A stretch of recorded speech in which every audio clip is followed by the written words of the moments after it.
Cain is deified. The clans tell tales of him.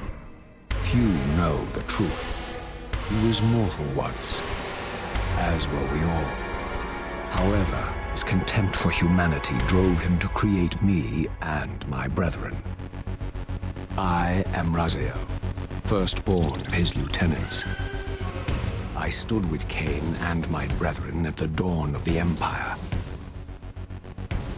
I have served him a millennium. Over time, we became less human and more divine. Cain would enter the state of change and emerge with a new gift.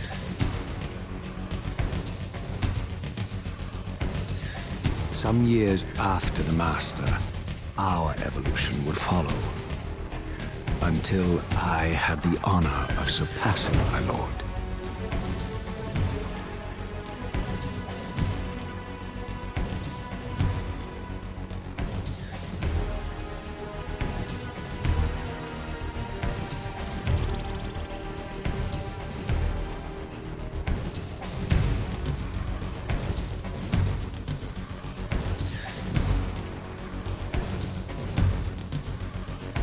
For my transgression, I earned a new kind of reward.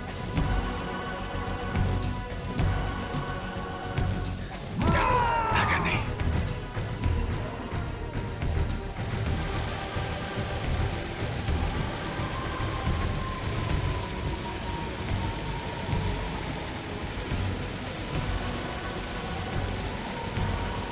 There was only one possible outcome. My eternal damnation. I, Raziel, was to suffer the fate of traitors and weaklings, to burn forever in the bowels of the Lake of the Dead. Cast him in.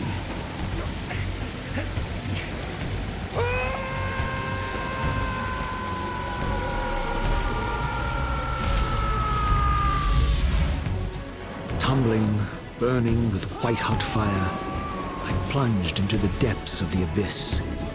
Unspeakable pain, relentless agony. Time ceased to exist.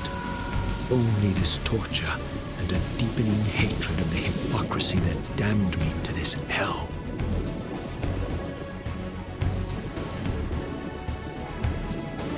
An eternity passed, and my torment receded, bringing me back from the precipice of madness. The descent had destroyed me, and yet I lived.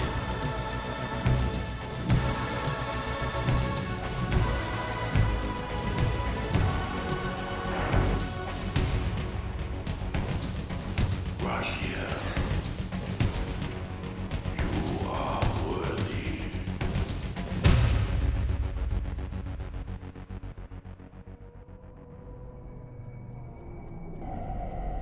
I know you, Raziel.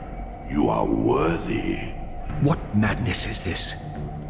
What pitiful form is this that I have come to inhabit? Death would be a release next to this travesty.